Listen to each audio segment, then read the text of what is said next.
Governor Bobber. I like good day, doctors. George Allen here. Good day, doctors. Hey, this is Governor Chris Christie from New Jersey. Good day, doctors. Go! You're watching Dr. Politics.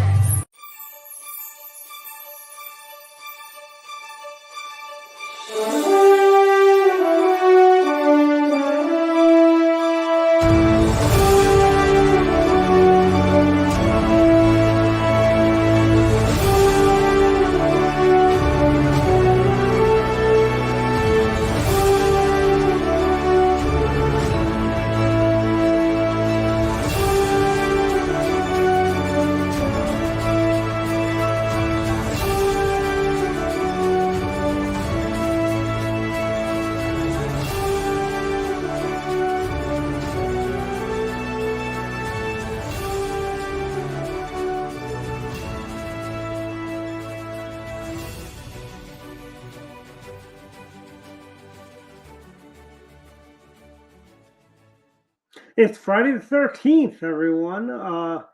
It is so far, nothing bad has happened so far today, except the fact that I had to replace the batteries of my remote when I was stuck on MSNBC. That's always a bad thing. It's not like the old days where you could just go change the knobs. I don't know how well we're, but I welcome everyone. It's September 13th. We're halfway through September almost now. And pretty soon it'll be Columbus Day. Yeah, or as the lefties call People's Indigenous Peoples Day. Right. Oh, that's a fake holiday. It is, that and Festivus. No, actually, it's funny. Festivus, I don't have that big of a problem with Festivus. Yeah, I would have a problem with Indigenous Peoples Days because I don't know who. I mean, people came and went, and yeah. I mean, if you're born here, you're a Native American. It's just that simple. Just like last week when Mark was on, you can't call it Indian corn anymore. I was watching something about. Yes, all right. I was watching a YouTube video on Saturday morning cartoons. Evidently, Lone Ranger had a cartoon on Saturday mornings. And I didn't know that. I used to watch the old show with my father, but I didn't know this. They were saying how they made it that Tonto did not have broken English like he did in the TV show. Okay. And what do you call it was basically part of a CBS block. They had Tarzan, Lone Ranger, and Zorro. Yeah. And it's very Orwellian with all the. Never had good Saturday morning cartoons, actually, if you ask me. They always were the B part. Usually NBC and ABC always had the better cartoons. CBS was like the tier 3. You watch them if there was nothing else happening. If the Olympics were on and the Super Friends weren't on ABC, you tuned to CBS. Well, Super Friends I liked. I liked Wide World of Sports I liked. Oh, the last Olympics? Well, Wide World of Sports with McKay. Well, I forgot his first name, but it was just... Jim McKay. That was a great program. Was that a Saturday morning show? I thought it was. Maybe I'm wrong. I thought it was on Saturdays. It wasn't like I don't know what time it really aired. I mean, I think it aired on the weekends at some point. You sure you're not confusing that with Johnny Bench's The Baseball Bunch on NBC? No, I like that show too, and I also like This Week in Baseball with Mel Allen. Dun, dun, dun. That was great. This Week in Baseball is a great show. Yeah, I mean that was one of the few things NBC did right back in the days was their coverage of Major League Baseball, frankly. Yeah, because I thought This Week in Baseball was good because it helped promote the game, and I would watch it through This Week in Baseball, and it really helped build up the excitement of the season and let you know what was going on, and it was done in a short, compact way, so you get the highlights of, hey, this team's on the move, this team's doing poorly. So I thought it was very good. And I remember back then, ABC also had Monday Night Baseball. I didn't know that. No, I don't remember. That was like it would start on saying June. Yeah, they had Monday Night Baseball in June. It wouldn't start like at the beginning of the season, but it'd be like in June. I think that was just filler for ABC to put stuff on during the summer repeats for that 8:00 time slot when That's Incredible was basically done. That's how far back Monday Night Baseball goes, to back when That's Incredible was still airing on ABC. Which I guess takes that to like 1980, 81, like that time frame, I think maybe.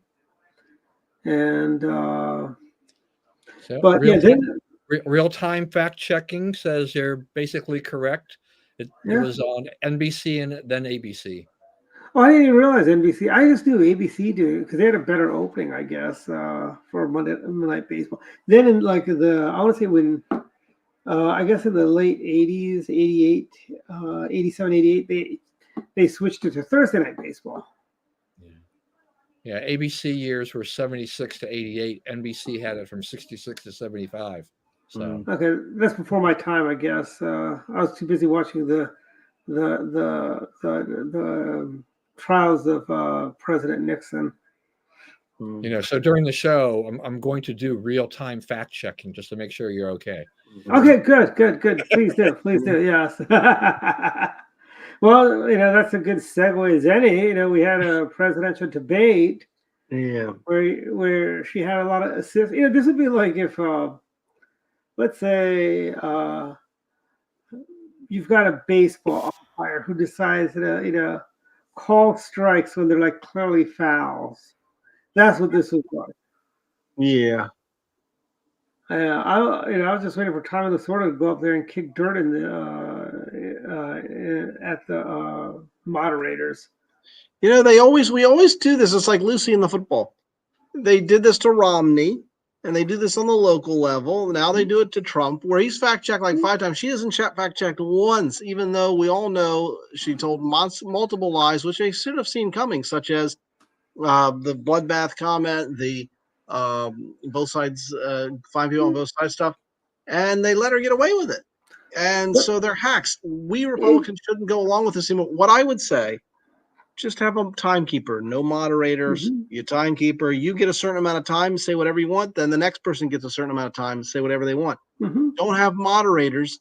You don't need audience questions. And moderators aren't doing anything really, in my opinion, to help. I haven't seen it. I haven't seen their making it a better, more clear debate.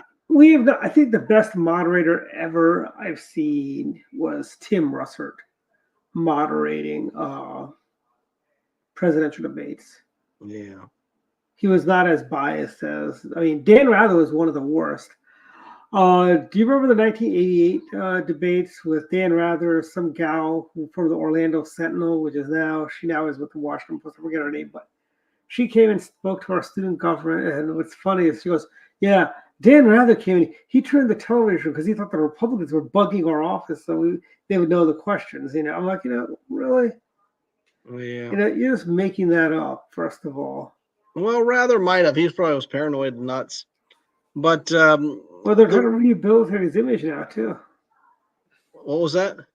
They're trying to rehab his image, Oh, I know. Yeah, I never understood that. Rather destroyed the network, the news network of Walter Cronkite, Edward R. Murrow, the great CBS, the old gray lady. Well, that was the Times, but the great CBS, and he destroyed it. He destroyed the network. He destroyed network news, and I have no idea why to this day.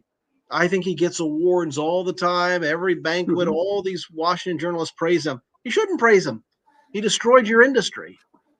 Yeah, so, well, it's not just him. Okay, if you look at the Today Show, Stone Phillips and Jane Pauley, they rigged improvised detonation device to show that Chevrolet's saddle gas tanks would blow up on it because they couldn't get it to do it. So let's just blow it up, Yeah, I guess you're right. But I would say this in terms of moderators, an example. In Virginia, in the gubernatorial race, they had Chuck Todd. Chuck Todd moderated the debate between Trump and between Youngkin and McAuliffe. And Chuck Todd then asked one national question for each. And get this. The question was to Terry McAuliffe, might you think about running for president one day, in the middle of your first term if you're elected? What a nice compliment to say to someone. Are you thinking of running for president? Second, Youngkin's question then was, do you plan on voting for Donald Trump? And of course, Youngkin said, well, if he's the nominee. But this is a good example of bias that Russert wanted to bring Trump into it. And then he wanted to elevate McAuliffe by basically saying to him. He said, did you say it was Larry Sabato or Chuck Todd? Chuck Todd. Chuck Todd. Sabato's god awful horrible too. But I was just thinking about the network people. So Todd's horrible, Chuck Todd. Mhm. But anyway, my point is, let's stop doing the moderator stuff. Or if we do, it's got to be, someone not associated with the Washington elite. Maybe just, like I said, a timekeeper would be great. You just get 10 minutes. You get 10 minutes. Same thing, we go back to the Lincoln List debates. Yeah, Where you have and just let them say whatever they want, and then they'll get their message out, and then voters will make their mind after an hour and a half. Style, Tom. We could do American Idol style, where you got the judges, and at the end, they Mark Levin would actually. Well, Ryan Seacrest would do far better than Dana Bash or Robert Muir. Just get Ryan Seacrest to do it. He's dealt with the Miss Americas. He's probably asked far better questions of the Miss America contest. He's also shown far less bias. So he's never Simon Cowell. Huh? Simon Cowell. Yeah. Mark Levin is another one. I think that could be fair and balanced, frankly. I think Megyn Kelly has lobbied, says, make me a moderator. I mean, because she's a tough questioner. She's a tough interview. Mm-hmm. She is very much right now in Trump's corner, but she pressed him on issues in the past. Yeah, she hadn't always been true. Right. So I think she would be fair, but for these debates, I mean, they're not, the media, I mean, the Democrats, they're not looking for fairness. They're looking for the advantage. Yeah. And so, but, I think that advantage, went away when people went to do their grocery shopping on Friday. Whatever advantage you got on debate night, people who went filled up their gas the next day at the pump. Yeah. Or they paid for parking. Everything has gotten more expensive, and they go, well, inflation is not inflation is not. Yeah, it's down from the record high that you had it. It's like having a student that's consistently getting 33s for Fs, and then all of a sudden one day he gets now a 39, and all of a sudden you think, hey, I'm doing better. Yeah, but you're still failing, Yeah. Well, it's still higher. They say inflation's down. It's not. It's still higher than when Trump left office. And you got inflation on top of inflation. I mean, it's getting closer to where it was under Trump, but it's still higher. Yeah. And as we've said many times on this program, I mean, prices have advanced so much. People are really being squeezed. Prices are not going to go back to the 2019, 2020 levels, for a lot of these basics. And so, if people are not going to be better off. I mean, even Trump will face a tough road to hoe, in trying to convince people on prices. But I think, things are moving in the right direction that way. But Trump just didn't do enough to pin Harris back. I mean, he just, with the help of the moderators, I mean, she got the upper hand. And no one really learned anything more about Harris, right? I mean, like you said, I mean, her lies were left stand, and so you have that while we had, the real-time fact checking, which wasn't necessarily all that accurate, right? I mean, that whole thing with Lindsay Davis and the abortion, question and insurance, things like that. It's like, no, they should have called. They should have fact checked her for the fact that. They blew that one completely. David Muir, I mean, you're supposed to be the objective reporter moderator. The winner of the Walter Cronkite Award too. Yeah, I mean, when Trump says, he was talking, he was saying things in sarcasm. Muir says, well, I didn't detect any sarcasm. When you said it, kind of thing, it's like, okay, you've now stepped over the bounds. It's like, that is a personal commentary. That is not. That there's nothing there that's based on just objective reporting. You're now trying to kind of twist that narrative and make sure that people understand. It's like, no, well, I don't agree with that. You weren't being sarcastic at all. You were actually being truthful. Right. That's what you felt. Yeah. So I don't blame Trump for not wanting another debate. I mean, did he win the debate? By general standards, no. Did he really lose the debate? It's questionable. I mean, I don't think that for actual voters, Mhm. I don't think it moved the needle much at all. Maybe some polls will show Harris gained a little momentum from that, some of the snap polling, but I think that fades away too because Trump has just got a hammer on issues.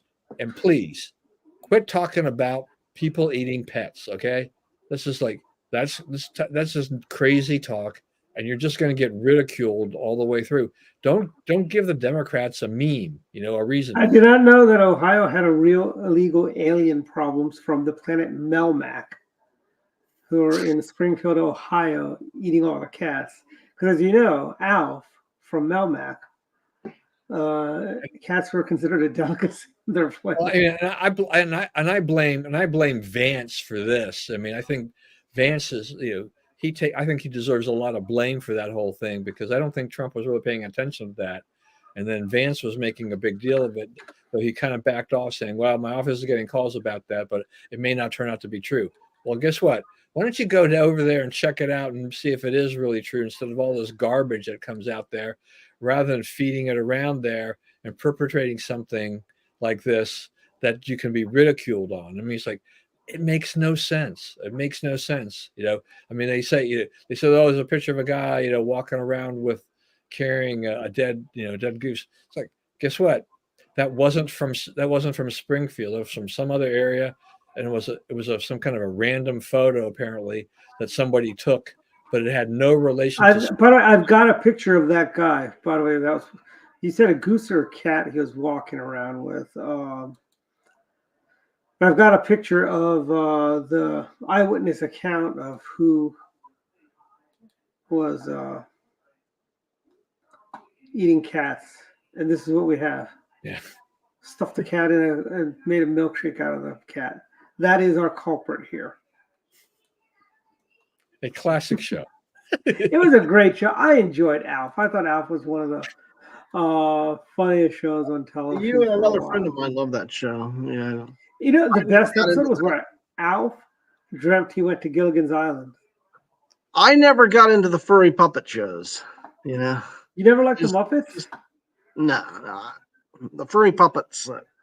Yeah, I never got it. They should bring some of that stuff back because we have that whole culture of people walking around being furries, right?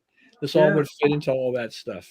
All those people that show up all these Comic Cons and whatever and have their own and do all this. Here's another picture, guys.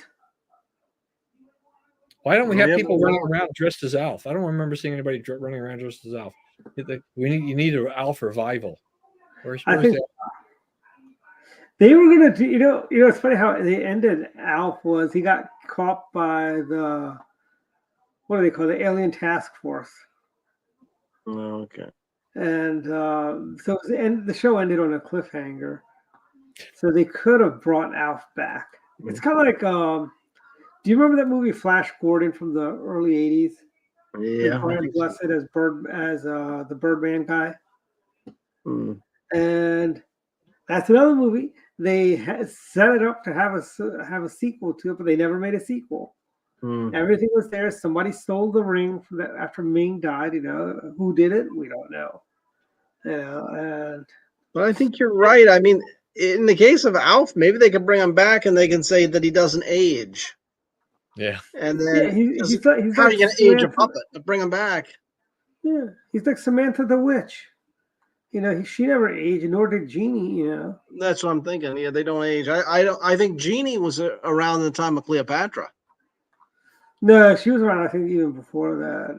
Okay. She could have been around. She was like, I know they had a whole episode where it was like a 4-episode arc where they had to find out Jeannie's birthday because she was sad and she got locked in a safe, and they had to call a safe cracker to crack the safe. The safe had like explosives in it, and so on. Yeah. Barbara Eden's still going strong. She's still with us. Yeah, she has a park in Cocoa Beach. There is a I Dream of Jeannie Park, which she came in 1979 to christen and open up. I mean, she's been great for the town of Cocoa Beach in Florida. Yeah. And what's funny is so were we talking about the Cleopatra movie? Is that what you're saying? Dave, was it the Cleopatra movie you're saying? No. I was saying that I thought I Dream of Jeannie. I thought she was as old as. In other words, ageless is what I'm trying to say, Oh, and that's okay. why they always bring them back. So Alf may be ageless.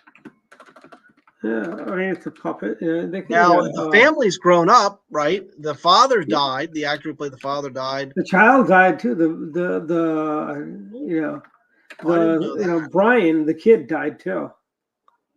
Is there any Oh, family sure. member still alive? You can build the show that way. Yeah, well, she Alf was. comes back. By the way, Jeannie was 2,000 years old in when did the show air? 1965. All right. You know, So she before was, Christ. yeah, she was 2,000 years old then. Wow. But you know what's funny is she also played a Klingon on I Star know. Trek, and her real life husband, who was the guy from what was that show David Carradine had? He was on that show, I remember that. I'm not sure. but her husband was on that show. Okay. Maybe she was married to David Carradine. Who knows? But yeah, so But maybe that's how Alf. Maybe you bring Alf back that way if you've got like a family member or something. And he comes back and visits them or something, and then the family's got the kid has the family. I don't know. yeah. I mean, you just do a reboot and you just recast the family members Yeah. so that they fit the age pattern that you Mhm. needed. And 'cause Yeah. I mean, that's Hollywood. They do that all the time. God knows Yeah. Hollywood hasn't come up with anything new. You know what's funny is now when they're making remakes of remakes, Yeah. like A Star Is Born was remade with what's her name? The gal from Yentl, wasn't she in the Barbara one? Streisand. Yeah, she was in the 60s, I think. And then they remade A Star Is Born a few years ago with was it Johnny Cash? No, not Johnny Cash. It was Gwen Stefani and some other guy. And they keep remaking those. I mean, done. Remember when Twister was out and we were at AIM and Twister came out? They've remade Twister. I remember Twister. And but the new one, no Helen Hunt, not worth watching, frankly. Well, Twister. Remember the star actor's dead, right? The key guy is dead. The woman is still alive, I think. But what was his Well, name? Helen Hunt. Well, Helen Hunt was. Helen Twister? Hunt. Was that Bill Paxton? Yeah, that's right. Or 'Cause maybe that's him. He passed away, I think. I think that was the guy. Didn't he have like an aneurysm or something or other? Yeah. Something like that. He was But, you also know, in Titanic. He was also in Titanic. Well, you know, they could replace him with another Paxton, Bill Paxton, the former congressman from Yeah. Buffalo. Yeah. Recast him. Yeah. And who was the That's congresswoman also from New York? I think they got married. What was her Susan name? Molinari from that's right, yeah. Staten Island. That's From right. Staten Island. She was friends with Billy Joel. Oh, I didn't know that. Yeah. Okay, so I was just looking. So Star Is Born, 1937 was the first one. Mhm. And apparently it was 76 with Barbara Streisand, and then 2018 with Lady Gaga. Yeah. Okay. In fact, I mean, they've remade Cleopatra. So, I mean, look at all. I'm waiting for. I wonder if they're going to do a Titanic reboot, or just redo the Titanic. You know, I don't know. I don't remember I- which. Yeah, I don't know what you would do with that. I mean, unless you just told the same story again and again, or a different story, but something else happened on Titanic. But Yeah, it'd be a different set of this would be focused on other characters, not the yeah, exactly. Leonardo. What's his name? Yeah, or have other people play them and see how they do. Maybe someone else does a better Rose Mhm. and Jack Dawson. Or So could Dwight, do I got our old buddy, Matt Waters, to go to Titanic, to take Lori Waters out on a date. yeah.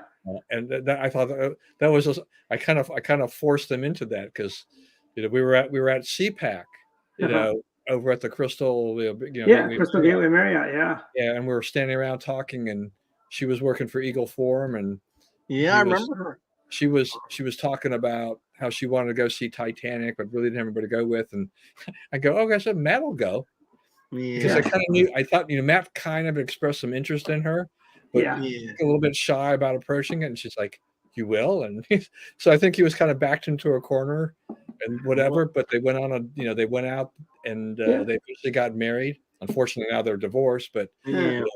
That was a 4-hour movie. That was that 4 was hours, wasn't it? that was the thing. That movie was really long, right?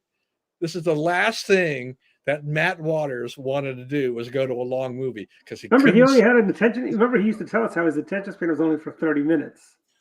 Yeah, Well, so she was it's like, very pretty. I think he could keep more attention than 4 hours. But the thing is, Matt and he came up. I think it was from Mississippi. I was here in Fairfax. We both took a class at Leadership Institute. That's where I met him. Mhm. And then later I met Lori Cole at the time. And then I hear that they were an item and then, got married and all. So Yeah. I was saddened to hear not too long ago that they had passed away, because on Yeah. Facebook I saw a picture of him with some other woman. I'm like, what is this? So yeah, he's got this Brazilian girlfriend now. that's right. Yeah, life goes on. You don't let the grass grow between the toes. The thing is that when he sent me a Facebook message that his marriage, he and Lori were splitting up, maybe we'll talk about it. We should be talking about this on air, Don. I think. Should we talk? Yeah. He could be watching. No, he's not going to be watching. Oh, we'll delete it. It's all I mean, in love. look, I love Matt. I mean, I was just, Yeah, he's a great guy. Yeah. and Lori. I mean, They're both great people. they People. are both great people, and I kind of started that whole thing. How many ever years ago that was, Yeah. of putting them together and all that stuff. And they have two great kids and everything like Mhm. that. But what I thought was funny was that all of a sudden it's like, well, I was feeling really bad, sorry for Matt, and then the as Dave's talking about these pictures of him with with someone else, I'm like, whoa, okay, wait a minute, I don't even know the timeline anymore. It's like, so when did he get divorced and when did he start seeing this woman? Yeah, She's so a very that's the attractive, basis attractive probably woman over it. and all that stuff. But Lori was was She was Well, she was was quite on the she was a board of supervisors in Loud. board of supervisors in Loudoun County. Yeah, but you're right, Dave. David, your memory's good because he was from Jackson, Mississippi. That's Yep. right. Yeah. And you know who Lori served with on the Loudon board? Was it One of the Eugene? Delgadio. Yeah, Eugene Delgadio. Yeah, Or did Eugene come after her, or they were on together?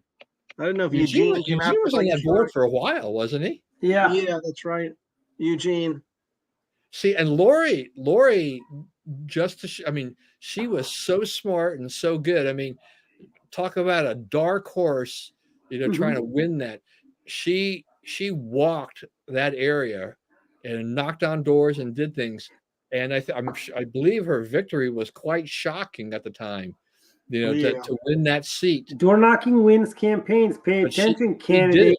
She did it. She knocked on a heck of a lot of doors and won people over. I mean, things like the board of supervisors and stuff like that. A lot of these local elections, who does that, right? Yeah.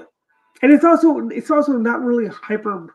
It really should not be as. I mean, in Montgomery County, it's gotten really hyper partisan, but it's more running for county council is keeping literally the buses running on time, making sure the trash gets picked up, making sure you have clean streets and good schools. That is what local, that's what it's about. It's not about, Montgomery County. They're like out to, or Baltimore County. They like to revise history and go after. Like Montgomery County people, they have this national identity crisis. They think they're national politicians. That's why they have to go and attack Donald Trump and George W. Bush and every other Republican. But Howie Dennis, who was on our Montgomery County Council, understood government. He once had a call about a dead raccoon. What does Howie do? Howie drives up with a shovel and a black garbage bag, puts the raccoon in the garbage bag and drives off in his prelude. That is Howie Dennis. Howie Dennis is the textbook definition of your local. That was probably pre-internet days because otherwise Peter would have shown up with a phone camera and said, "Oh "Where yeah, you taking that?" Oh, that was like when he was on the council in around 2000. Yeah, just the early days, right? Yeah. Yeah, so we didn't. Everyone did. That was back when everyone didn't have a cell phone, which I don't think was a bad thing because I've noticed that I get a lot more spam calls. I don't even and I've gotten to the point where leave a message if you want me to call you back. Leave a message. I'm not going to call you back, especially if it's an unknown number. I'm not going to take just leave a message, and then I'll talk to you. It's like I'm not going to take an unknown phone number. What do you think it is? Like 1990? What do you think it's like 2003? But it's it's one of those things, But by the way, Ten Commandments, another very long movie, but it never feels like maybe it's just better acting in the Ten Commandments movie than Titanic, frankly. But you don't notice the time when watching the Ten Commandments. That's also a 4-hour movie. Like, do you remember when it's long? I mean, there are some long movies. I mean, isn't Lawrence of Arabia kind of a long movie? Yeah. Do you remember the RCA Laserdisc player? I had a friend, the RCA Laserdisc player. Oh yeah. Okay. I had a friend whose brother had one of those, and he bought the basically, I guess, he went to, I would say he bought it at a garage show, but it was 4 discs for the 10 Commandments. Wow. And, that was a long movie, entertaining. I mean, honestly, I think Hollywood kind of has it right with a 90-minute. I think most movies are about an hour and 45 minutes or so. Yeah. So, yeah. I mean, you get the occasional 2-hour, 2.5-hour movie and stuff like that, but a lot of times those movies are just that extra 30 to 45 minutes too long sometimes. Yeah, it's like the Batman movie with Christian Bale, the one with the Joker, Heath Ledger Joker. That movie went on for 45 minutes too long, I thought. They could have ended it when the Joker got captured. He didn't need to escape. There could have been the next movie where the Joker escapes. Yeah. That could have been the next movie where the Joker and Harvey Dent team up, Well, how long was Titanic? Not to know, how long was Titanic? I would say 4 hours. Really? I don't think it was that long. It felt like 4 hours. Well, I had an ex at the time. She loved that movie and kept dragging me to it. I probably saw it many times. Wasn't that movie in theaters for like over a year too? Probably. Okay, 3 hours and 15 minutes. Fact checking. All right. Too long. It's an hour and 15 minutes too long. Dwight wasn't that far off. By the way, we should score each other how off everybody is. But Dwight's like Donald Trump, right? Got to fact check. It's okay. It's like this, right? You go to the movies, right, and somebody starts yelling at you for spoiling the movie when you say the Titanic's going to sink at the end. It's like it's a but final thoughts with like movies and all that. I remember there was a version of Romeo and Juliet made, I think, in the 70s, where Romeo and Juliet do not die. Jeez, you're distorting the story. I don't like that. You don't change the stories. If you want to make up a new story, but don't change someone else's story. And then there was also another one. Also, I think this may have been the early 80s or 70s, where Romeo and Juliet ascend to heaven, and then they, so they actually show them going to heaven and having a good time in heaven. There's The Nanny. There was an episode of The Nanny where she is some guy wants to redo Shakespeare, and he makes a comment. Us British we have a problem with redoing Shakespeare. The Queen comes out and hits you with your purse when you rewrite Shakespeare, and they do like Shakespeare a lot. They like Shakespeare. I mean, I think the best Shakespeare players probably Macbeth and Hamlet were the two best. Then followed by that, Julius Caesar and Tempest. I'd say everything else was just humdrum. Yeah, I mean, I think I guess my general thing about Hollywood is people have got to remember, there are lots of movies that are based on books, novels, whatever, and so remember they're based on that, right? Kind of a key thing is like they are not, Hollywood, in order to make it, something interesting, will have to take some poetic license with that, and so over dramatization, some other changes to make it, something that they feel is good on film. So, but I think a lot of moviegoers will, they go to a lot of these things and say, oh yeah, that's great, but if you read the book that the movie's based on, you're like, oh, there's a lot of things that are very different. I think it's a big conspiracy, Don, between teachers and Hollywood. So you have to read the Three Musketeers opposed to watching the movie or stuff like that. And by the way, here's some movies that Hollywood could consider remaking. They haven't done these in a while. Mysterious Island, great movie. Jules Verne, why don't they remake that? The Return of Captain Nemo, where Captain Nemo comes back I think it's like the movie was based in the 70s. Let's remake that. Let's remake the Ambushers, the old Dean Martin, James Bond spoof trilogies they did. There was like the Ambushers, and there was like two others in that whole genre of movies. Let's remake those. Let's remake something good. Stop remaking bad movies. Well, I'll give you an example. One of the great comedies of all time. It's a Mad, Mad, Mad, Mad World. Yes, there was a sequel. There was a sequel to that, I believe. Oh, was there? Because that was a great movie. It was star-studded. You had all those people in it. Mr. Howell wasn't Mr. Howell the villain in that movie? I think he was in it. All the stars. Jim Backus. I think he was. Yeah, I think he was. I think he was the villain. And there was like a Mad, Mad, Mad World. There was Mad, Mad, Mad, Mad World, which was the sequel. I mean, let's remake those. Let's remake. Let's remake. What do you call? Manda, the creature from the deep, or Young. Well, they did remake Young Gary. It was horrible. I mean, there's a lot of great stuff they could be remaking. I mean, turning TV shows, like they made Fall Guy into a movie without Lee Majors even making so much as a cameo in that. What is that all about? It's like, are you that void of ideas in Hollywood? I mean, By the way, speaking of Hollywood, the Reagan movie, #1 movie. Oh yeah, I haven't seen it. I have had friends who've seen it. It's good. It's better than the CBS one they made a few years ago with James Brolin as Reagan. That got shelved, and they aired it on the USA Network because there was a lot of controversy in that one. Yeah, because they were making stuff up. Frankly, that's what the controversy was. Yeah. I mean, they could remake All the President's Men, and it could be about Joe Biden this time.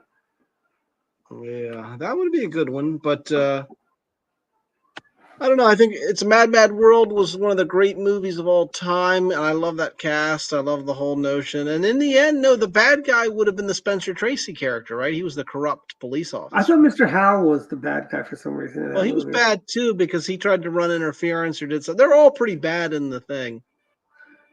They could do a sequel. They could remake Airplane, a great movie, but they'd probably ruin it. I hate to say it. They'd ruin all these movies if they remade them.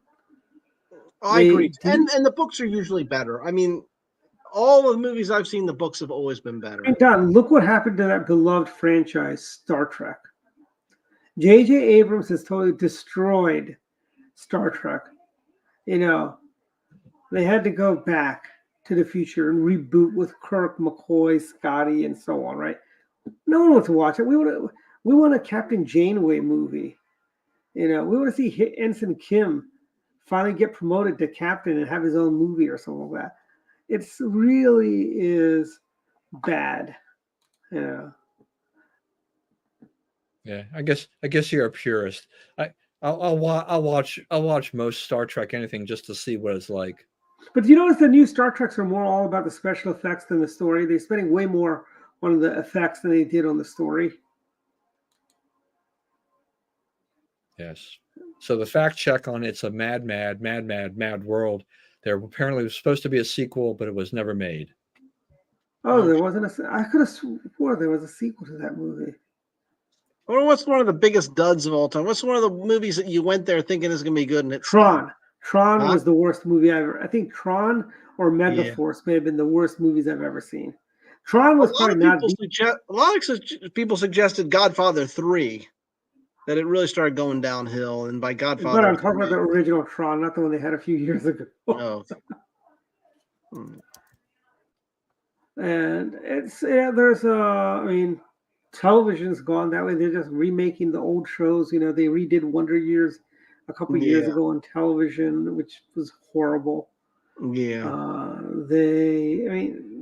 I thought you guys were so much more creative than us right wingers, Why can't they have an original thought? But I think we've talked enough about Hollywood and the elites and so on. We're all bankrolling Kamala Harris's campaign. Since David asked about the worst movie, I think the worst movie I ever went to, that would have been Greystoke, The Legend of Tarzan, Lord of the Apes from 1984. What was that about? Was there like monsters in that? Was there like a dragon or something like that? It's a Tarzan movie that's supposed to be updated, and but I mean I don't know. I saw it at the Uptown Theater and like talk a waste of time to go all the way down to the Uptown That's 2 hours Theater. you'll never get back again. And it was just a horrible movie, but. Remember the original Waterworld is bad. Remember Waterworld with Costner, Kevin Costner? I saw Waterworld later on, like on what was it, TV or streaming or whatever. It's like, when you're doing it that way, and you're really not spending any money. You're not paying $8. Like, it's okay. I understand that. One great movie which was panned by all the critics, but I actually liked it. Was Jim Carrey's No, I was saying Cable Guy, Jim Carrey's Cable Guy. It got banned. I thought it was good. I got all those references. I thought it was great. It was a funny movie, yeah. I know. Tracy was another movie that got panned. That wasn't that bad. What was that? Dick Tracy with Warren Beatty. It was okay. And Madonna. Sometimes the movies come out. Spoiler at the wrong warning: time. Madonna was the villain, killing all the mobsters. Well, the thing about that, remember, is that Dick Tracy had the watch, right? Yes, he had an Right, Apple Watch. I don't have mine on, but yeah. Yeah, but now you think of it as like, how many people are wearing a watch that can do a lot of those kinds of things? Well, remember Maxwell Smart and remember Get Smart? He had a shoe phone. A rotary dial Right, shoe phone. And my father used to joke when he first got the cell phone was the size of the brick. He would describe it as a shoe phone. He says, "I got my shoe phone." So that was from the show. See, which was a great show, by the way. Of all the comedies of the 60s, I thought it was great. I mean, I faithfully watched that with my parents. Yeah, Don Adams, native Marylander. I think he went to Einstein. I always like. I like the cone of silence, how it would never work. Yeah, what was that? I know the cone of silence was great. But did you guys ever watch? I remember it got stuck above their heads, so they had to like stand up. Yeah. Did you guys see the ABC made-for-television reunion movie they did for Maxwell Smart, where he runs into Hermes and Hermes runs into him and he goes, "Well, last time we talked, you said it'd be great if we run into each other." So he ran into Maxwell Smart. Jonathan Frakes was in it, and they're talking, and he goes, "Shouldn't we use the cone of silence?" And then they go on the rooftop, and they put like 3 helicopters instead of the cone of silence. And the big bad was the leader of chaos. The bad guy was Rhoda's dad from the Rhoda TV show. I can't think of what his name is, the actor that played Rhoda's dad. He was also Rose's love interest on the Golden Girls.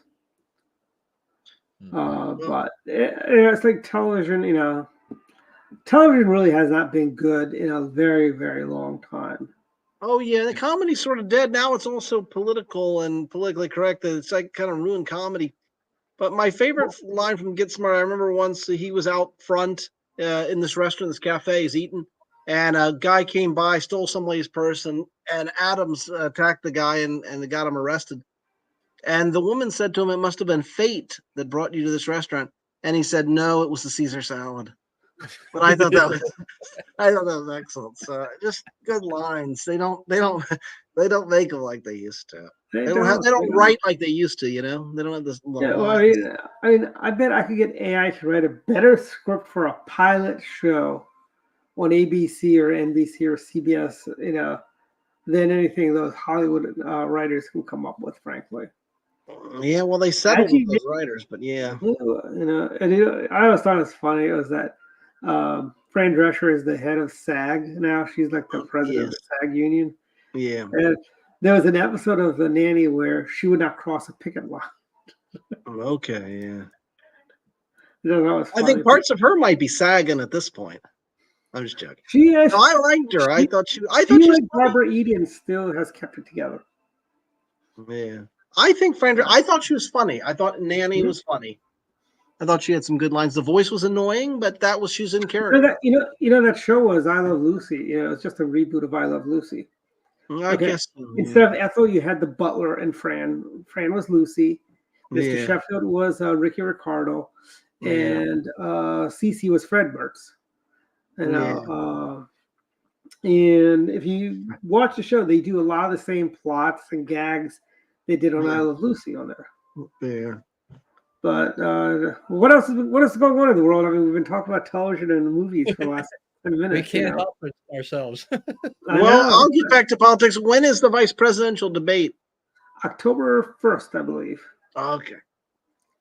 Well, what do you think Yeah. that chances are of J.D. Vance helping in terms of momentum against? Oh, I think he'll do great. Should be a good debate. Once again, But you does know, anybody pay I- attention I to don't know. those? yeah, I don't. I mean, what time is it? Isn't that thing airing a little bit late too, though? Yeah, they're gonna put it on at 10, I think.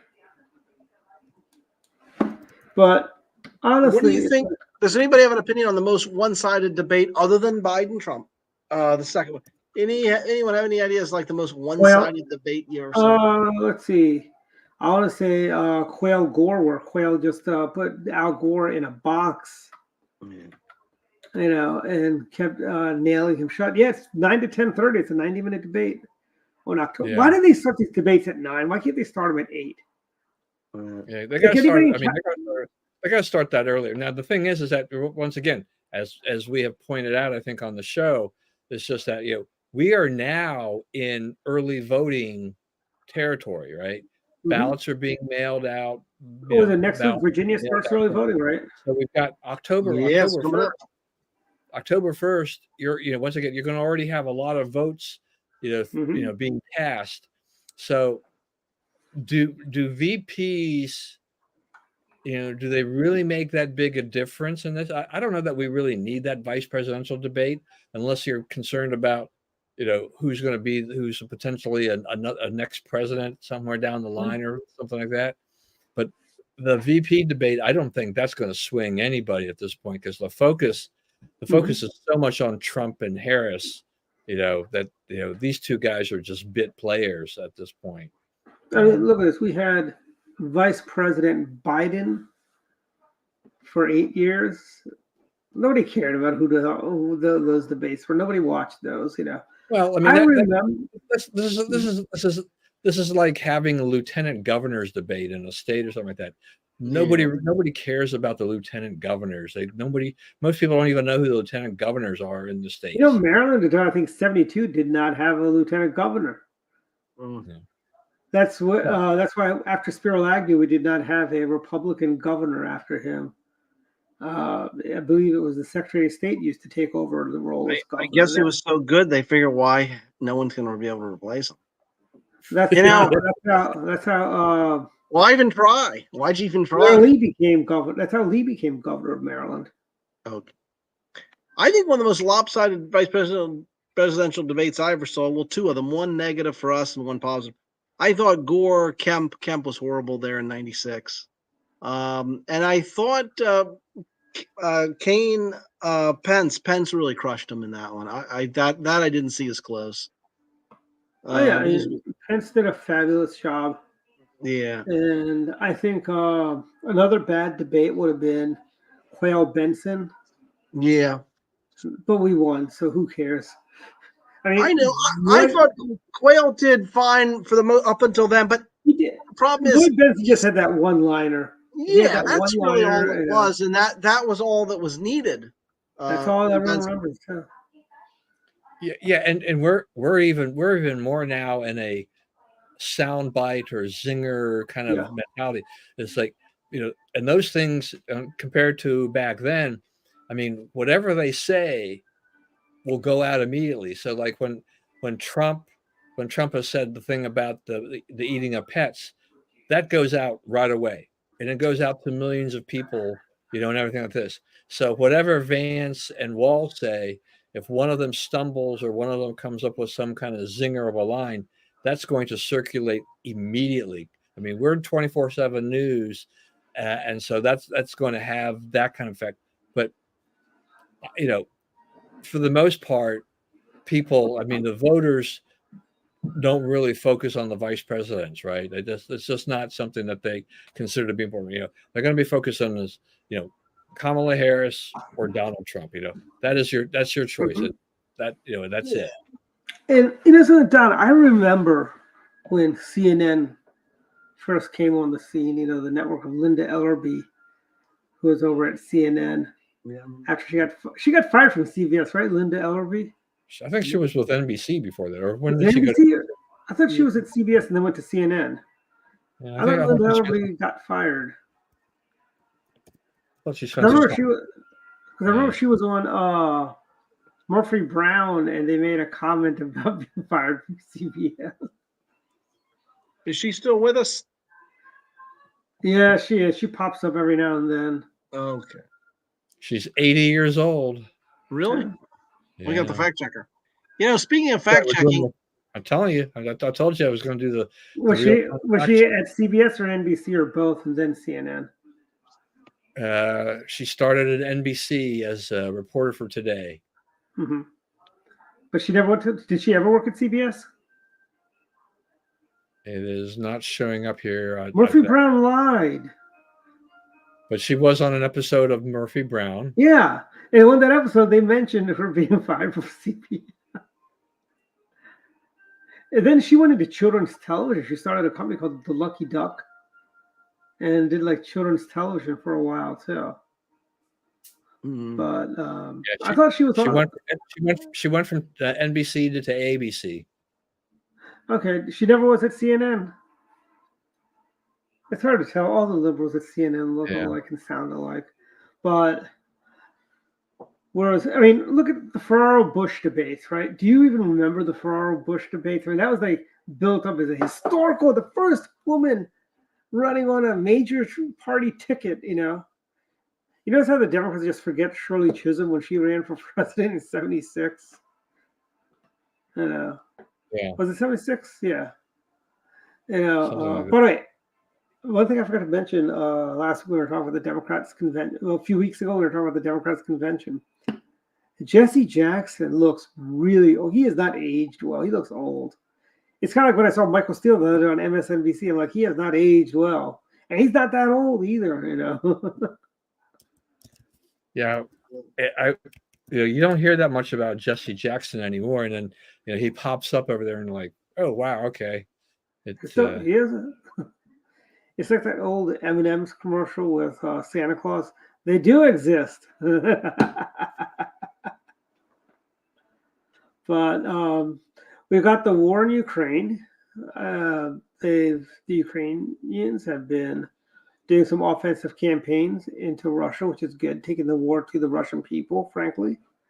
I like that. And the other thing is, they're back, Don. The anti-Semites are back on the college campuses.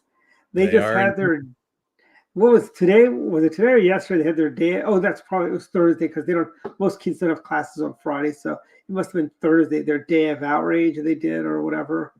They went around, wanting to divest. And that's another point that I've been trying to make. And I forget sometimes to do this, but I know when I've been doing stuff with the campus report, it's just that one of the other things that's happened that's been kind of lost in the conversation a little bit because the focus has been, ending the war, kind of like let's go ahead and have this 2-state solution or whatever, acquiesce to Hamas. But the other thing that has popped up is that these protesters have revived the BDS movement, right? The boycott. Mm-hmm. Sanction, which is such a load of crap, on this, and they've been trying to put pressure on these administrations to divest from Israel, like this, and it's just when you thought the movement was dead, these guys come it's kind of like Black Lives Matter, every time you think Black Lives Matter is dead, somebody revives it for a while, and then it's going to go away and it's going to come back. But I hadn't even thought about BDS for a while. And then all of a sudden, you see them, you saw them last semester taking over the buildings, at Columbia, and then talking, we're demanding that the Board of Regents or Trustees divest. At least, they resisted that. So they said we'll take that up at a meeting, but it's like, no, do not cave into these people. Okay, No, do not. People at all. By the way, one of the premier media watchdog groups, I hate to say it, Don, there's nothing on the AIM website about the debates or the biases of the questions that were thrown out by the moderators and how it was so slanted, one-sided. In the old days, your dad or Joe Golden would have had a piece up the next day about how biased the debate was. So they've completely shifted their focus. I mean, I haven't gone to the AIM website for, I don't know, a year. Oh, let me show you something. This is kind of this will be a little funny. Look at this, Don. They have a pledge.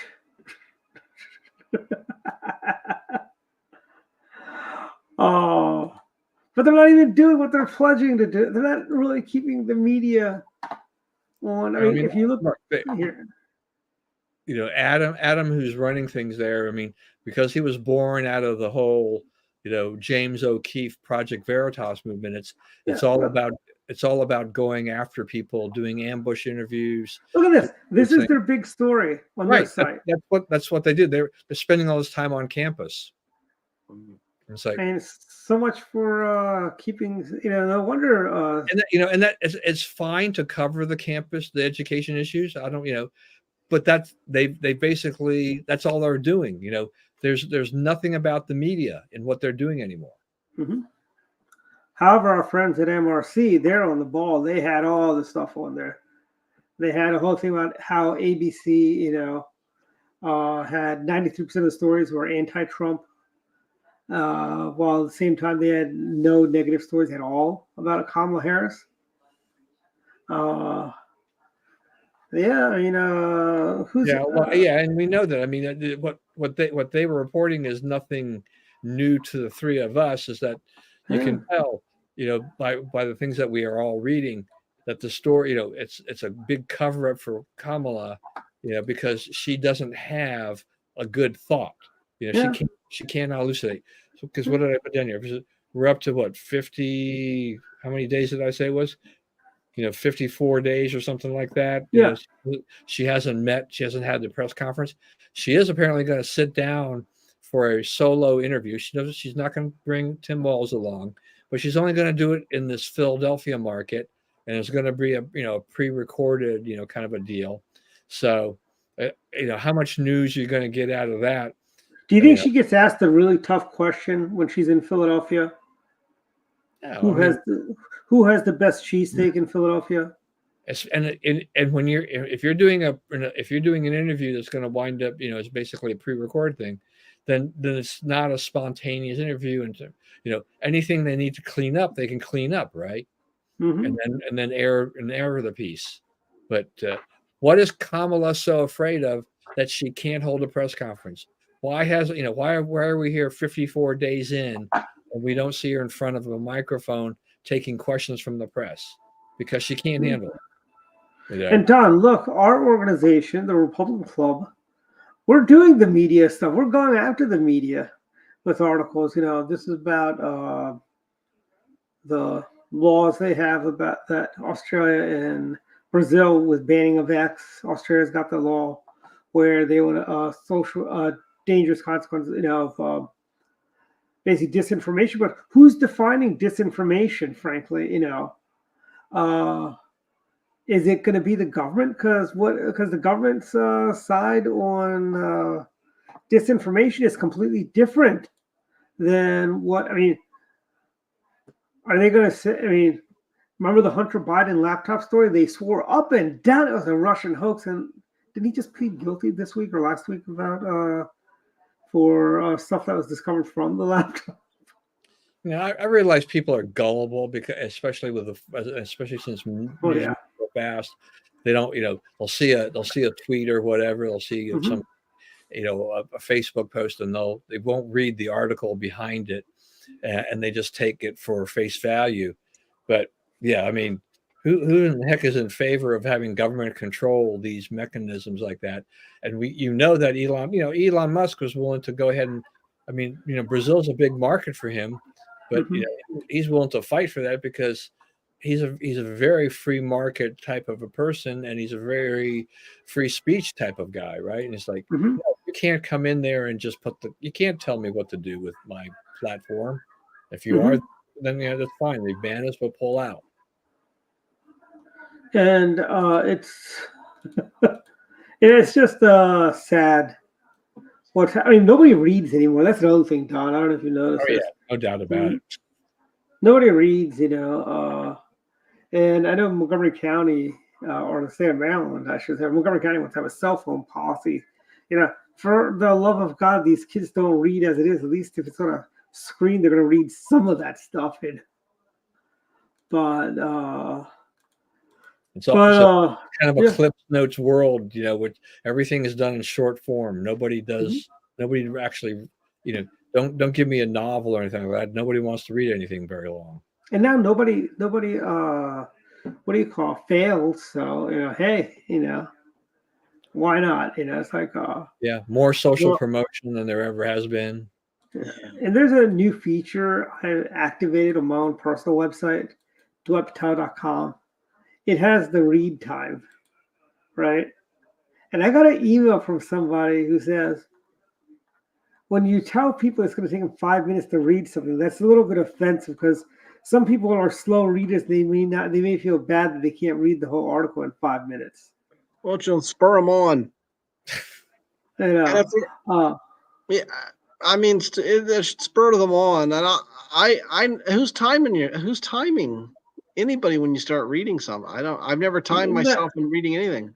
No, I'll show you what it is, but it's a lot of fun. I think I like that. I like that feature. It's just kind of a cool thing.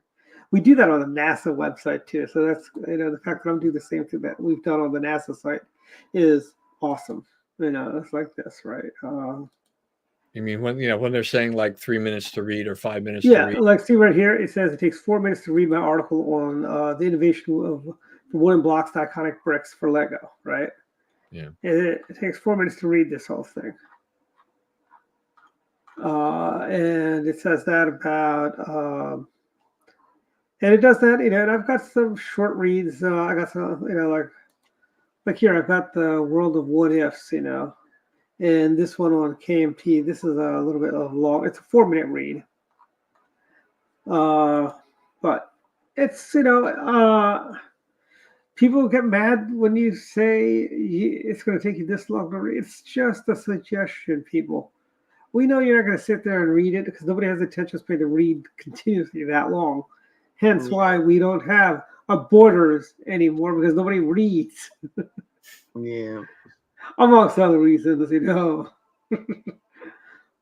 Going into the malls was a big mistake for that. I think Barnes and Nobles is teetering on. The one in Tyson's is gone. The one in Tyson's where George Allen had his event is gone. Really? So where's Mark Levin going to do his next book signing? I guess they have to go to Maryland to do it at the Barnes and Noble in Rockville. But I thought Barnes and Noble could survive because of the cafe and the other stuff that they would sell. Oh, no, let me tell you, that is the reason why Barnes and Noble is going to fail, okay? Dave, oh, you think so? Because they got the coffee, you got the tables, you can go. Well, I figured that way might bring them in some more revenue. Yeah, they treat for the reason you mentioned, not that many people read.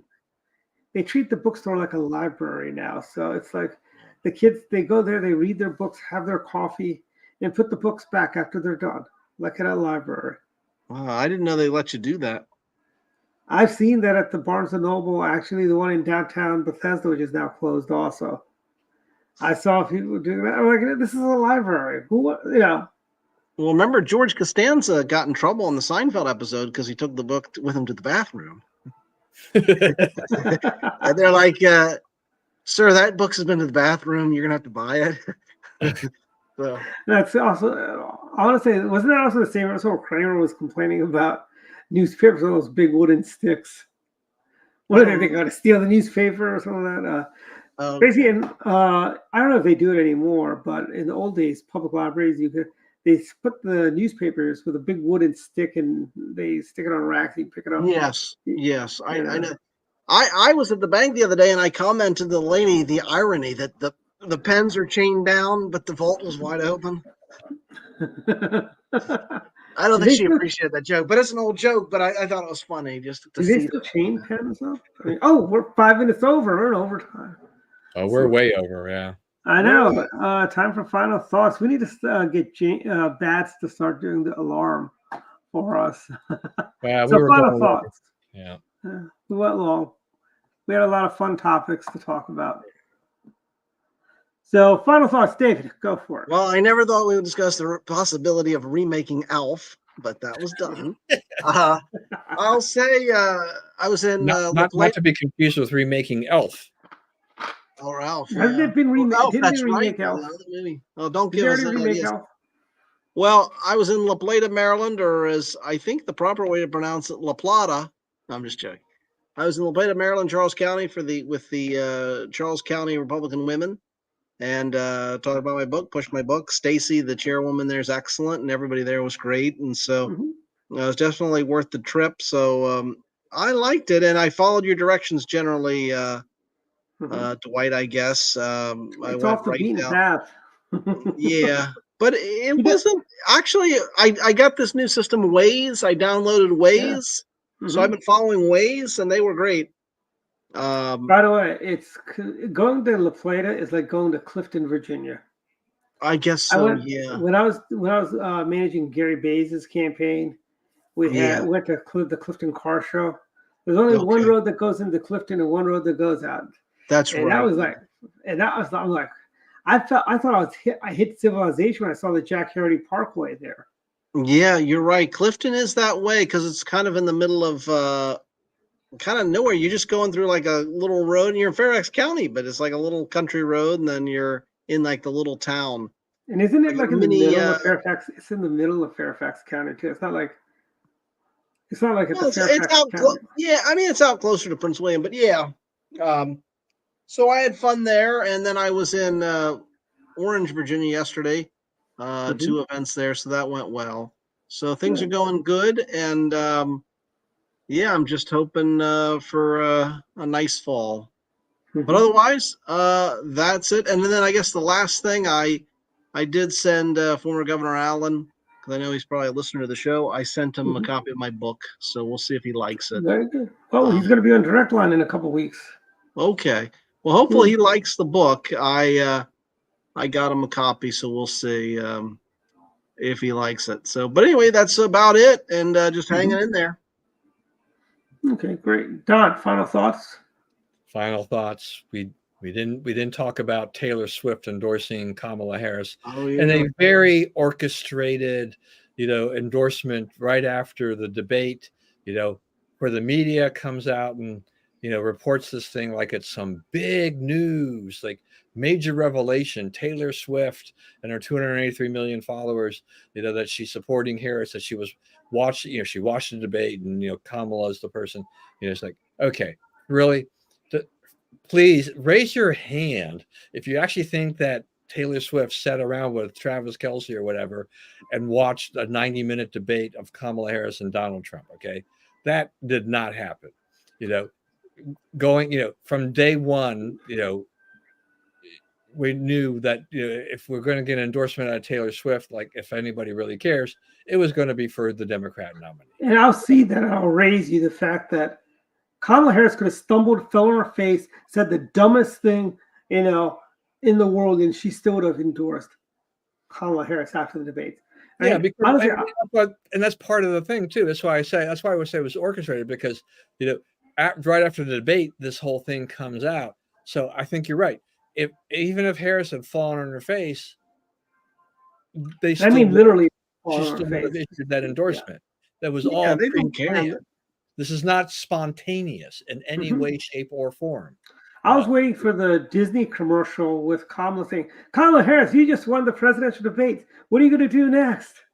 It was not to say the fact that the ABC News person chief is a friend of hers, right, and introduced her to her husband on top of that. So if there's some conflicts going on at ABC News and what was going on there, they definitely do exist. But yeah, I think there was a report about lots of people want to go ahead and maybe register to vote or whatever because of Taylor Swift. But I'm like, so how many of these people are actually going to wind up voting anyway? How many Swifties actually are eligible to vote? I know. There's a lot of things in there, but the media wants they want to continue that Harris momentum or whatever, or have her regain it. And so they're thinking like, Taylor Swift, the biggest musical star of this generation. Yeah, okay, she makes us. I don't think she's the biggest musical star of this generation, frankly. I think there's bigger stars than her. She's setting all kinds of records. I mean, she gets all kinds of attention, and that's why I say that, because she is everywhere. People pay attention to her. I mean, look, she winds up being a girlfriend for now of Travis Kelce of the Kansas City Chiefs. She's in the owner's box or whatever. And all of a sudden, all these Swifties who had, teeny boppers and whatever, who couldn't care less about football, are wearing Travis Kelce jerseys. It's like she has got huge influence in that sense. But on a political basis, it's going to fall flat. It's not going to move the needle. But the media makes it think like her endorsement is like huge. It's going to change the face of the campaign. No.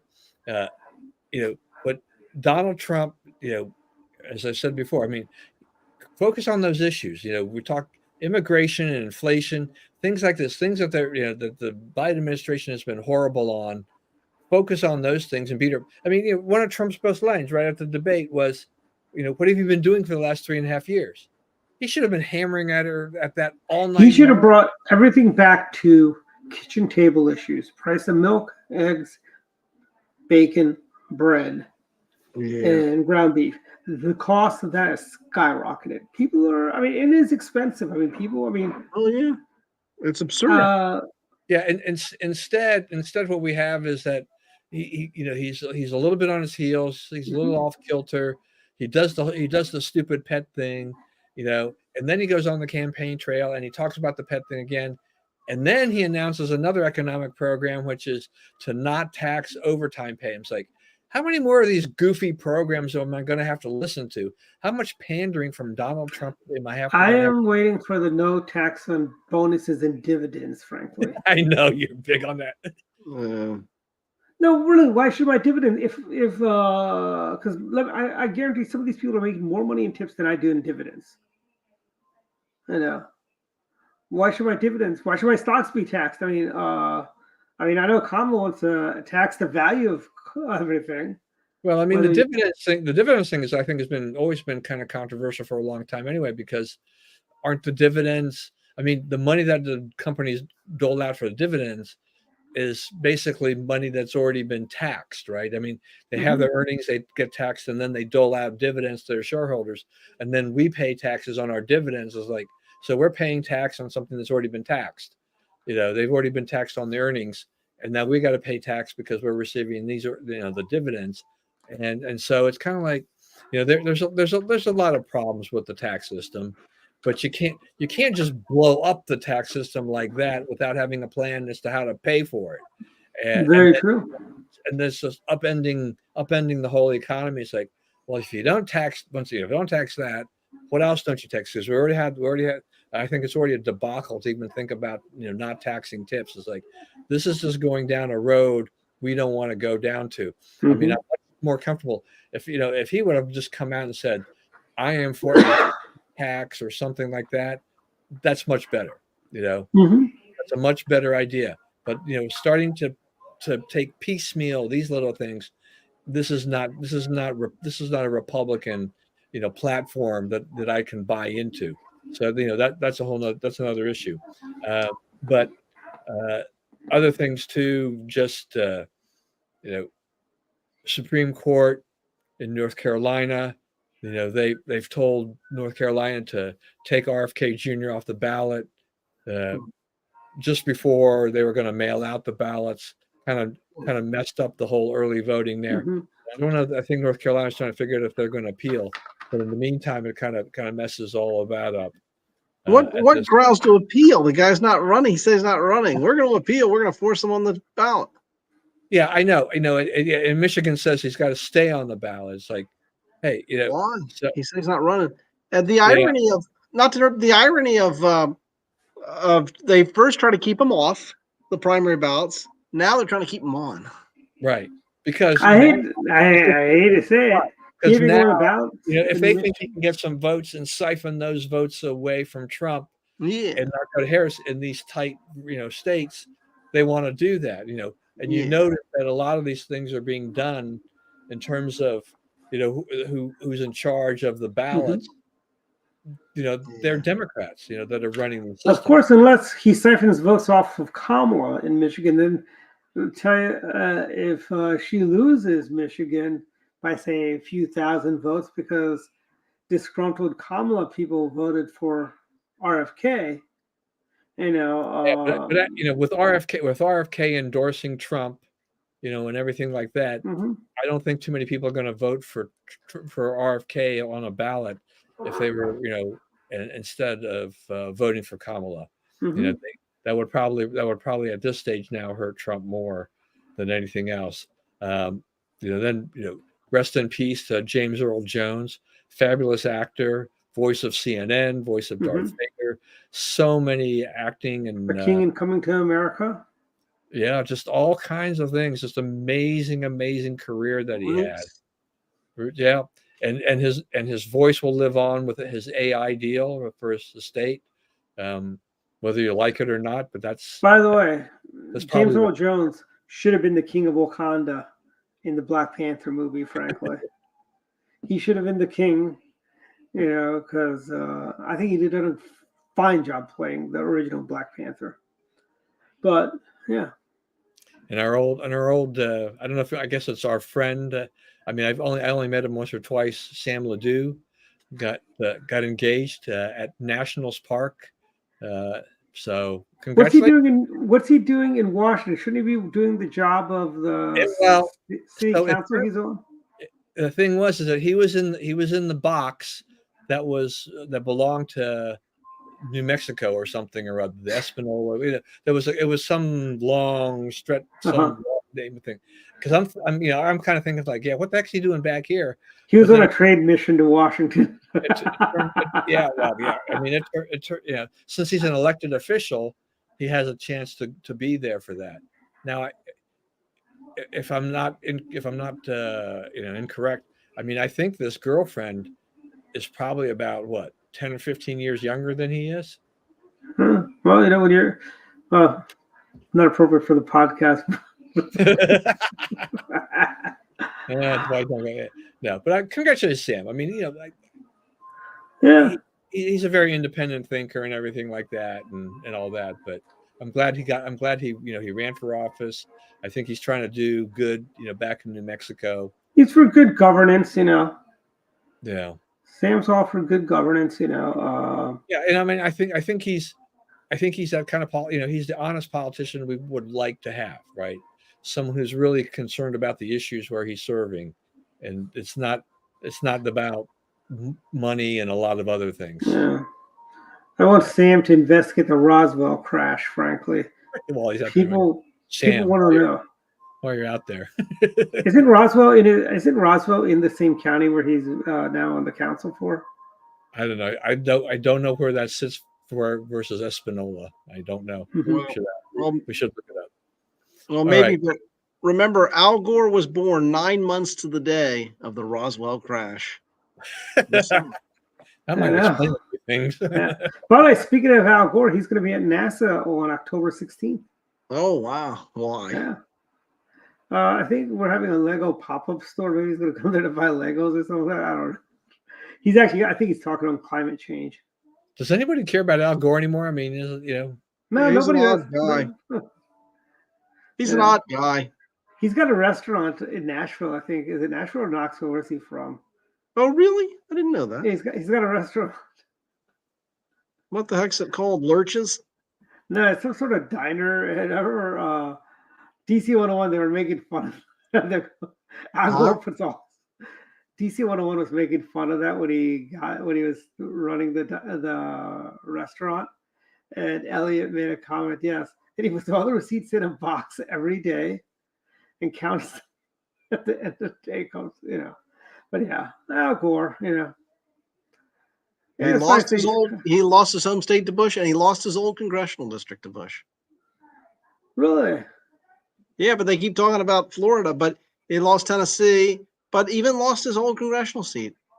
The sad thing is well, not a sad thing, it's actually a great thing, but Al Gore took Tennessee for granted.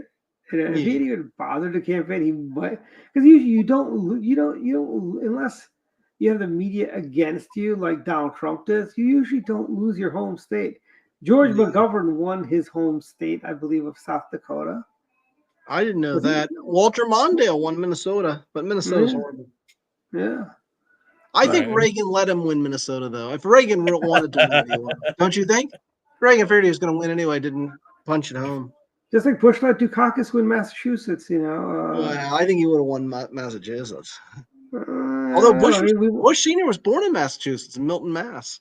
Yeah, Bush Sr. won New York. I mean, he won Maryland, Bush Sr. That's right, he did. Probably because of the Willie Horton thing. Yeah, I mean, why aren't we running Willie Horton style ads right now? I have no idea. Yeah, I think Republicans got scared about some stuff, and they should be more aggressive. What we should be doing is running like President Trump's website should have a chyron running of all and have pictures of popping in and out on the screen of every one murdered by an illegal alien in America. That's what we should do. That should be done. All right, back to you, Dwight, to finish off. Yeah, my final thoughts. One, very excited. Gregorio's is opening in Park Potomac. It's a new pizza place. It's an Italian restaurant, but they have pizza there. So I guess it's time to the Pizza Club to go check them out. They can never replace the stained glass pub, could they? No, they cannot. That is the best place. I mean, people come from far and near to go to stained glass pub. That's good pizza. That's good pizza. It is. It's very good. You know what's also really good is Pizzarama on Old Georgetown Pike. No, I've never been. Right before it hits Route 7. You just keep going and going. It's right before it hits Route 7. Papa John's has a great lunch special. You can get a small pizza like $7. I still, they have a delivery fee, Papa John's. You know that, right? Yeah, I picked it up, but I know what you mean. But yeah. But also, again, I want to plug our fellow DMV YouTubers. You've got Trains Are Awesome. Great YouTube channel if you're into trains. Sari Marco, he does trains, transportation issues. And then there's Sean of Steel, who does weight loss, and he evidently has he has got a great story. He used to be north of 600 pounds. Now he's down to like 2 something. And I was telling him once my story. He goes, well, you don't even count. I mean, please, north of 250, that's something we dream about. And he was, so that's a great channel. Another great, as you know, I like railroad, I like trains. Classy Whale, that's another YouTube channel. Check him out. He's good. He's actually got a contest on doing a review of a train line. So I am trying to recruit Phil Bell, and I think if it's maybe one weekend, we'll go ride the Silver Line and do a little review of the Silver Line for his video contest. But that's about it for final thoughts today, and basically, that's it. Good night, everyone. Good night. Good night. Good night.